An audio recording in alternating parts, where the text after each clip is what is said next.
right, here he is, the #1 lightweight contender, making his way to the octagon and looking to leave as the new undisputed UFC lightweight champion of the world. He has bided his time, waiting for this title shot. He's got the winning streak. He has the quality of opposition. Now he's fighting the #1 guy in the world. He believes he's the best. Now his opportunity to prove it, just a few minutes away.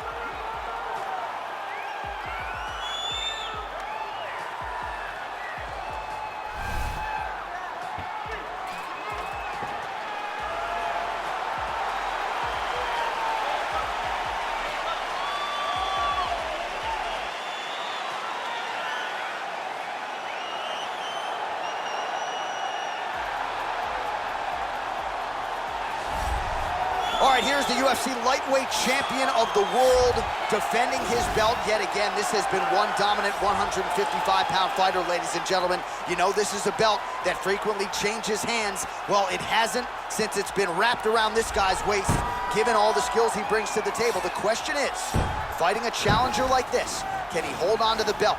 If he can, just another chapter in the greatness of one of the best lightweights this octagon has ever seen.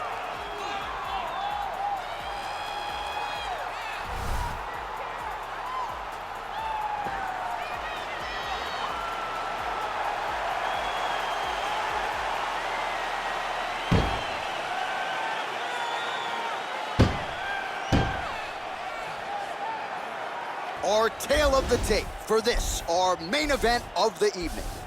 So 3 years the gap in age between these two fighters, with some differences in height and a similar reach.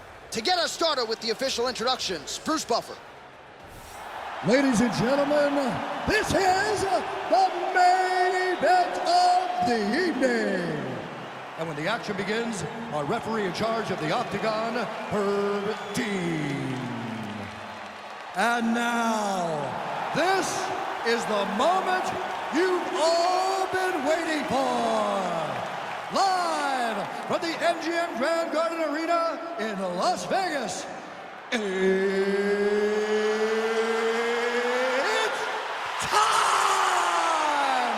5 rounds for the UFC Lightweight Championship of the World. Introducing first, fighting out of the blue corner. This man is a jiu-jitsu fighter holding a professional record of 14 wins, no losses. He stands 5 feet 7 inches tall, weighing in at 145 pounds. Presenting the challenger, Ilia Topuria.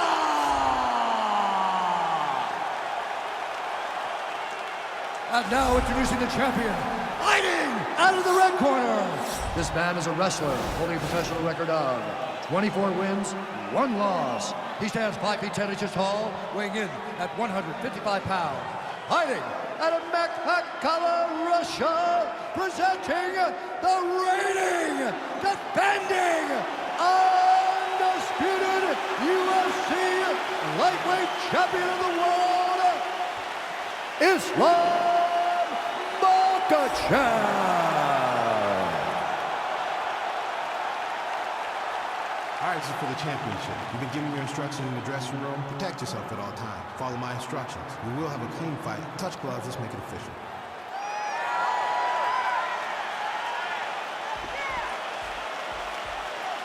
Ready.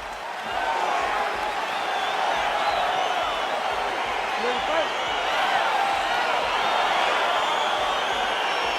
You see that a lot of times with wrestlers versus grapplers, right? The wrestler gets on top.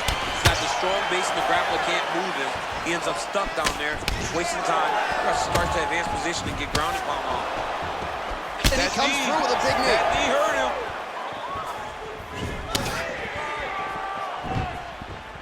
Trying to establish that jab once again. An uppercut landed. And a nice job at least staying upright on that.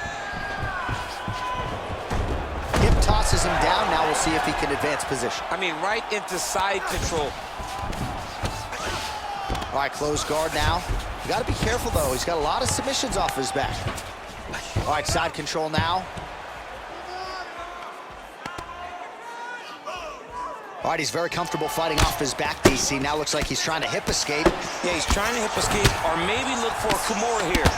Well, these are some excellent ground and pound strikes here, DC. There's an efficiency with which he operates in these situations. He knows exactly when to throw, exactly when to hold, and it's allowing him to really control the grappling aspect of the fight. There's a song there, right? Know when to hold him, know when to fold him. Yep, absolutely. Watch triangle, watch triangle. There he is, he's moving to the finishing position. Now watch, he goes parallel right next to his opponent. Win it, it's in there deep, there you go.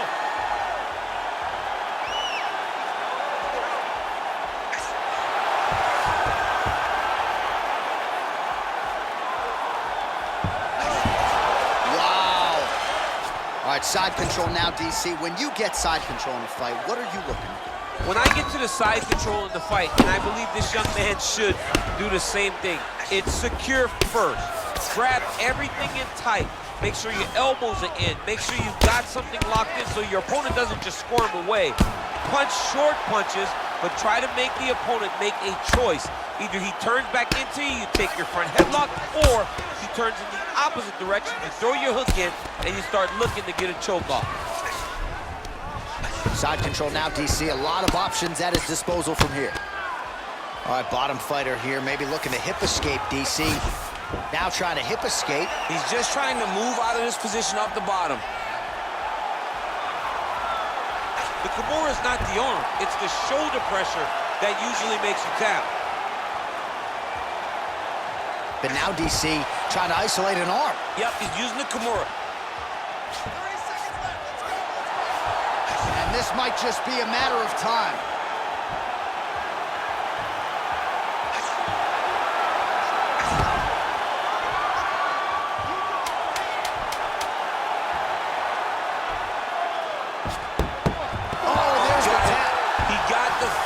What a beautiful Kimura finish by this great fighter. And I don't care how high your threshold is for pain. When you're in that compromised state, better to tap and fight another day.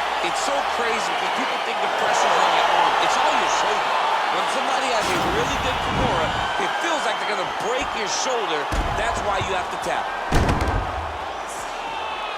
All right, so a wild round and a wild sequence there on the ground, DC. Talk us through the highlight. He's such a phenomenal grappler. I don't understand how people don't know that this guy wants to submit you. He is the best grappler, best submission specialist we've seen in a long time. Well, ladies and gentlemen, there he is, the UFC lightweight champion, and I'm not sure any 155-pounder could have held up under the onslaught here tonight. He wins the belt by way of submission. Ladies and gentlemen, referee Herb Dean is going to stop this contest at 4 minutes, 56 seconds in the very first round. Declaring the winner by tap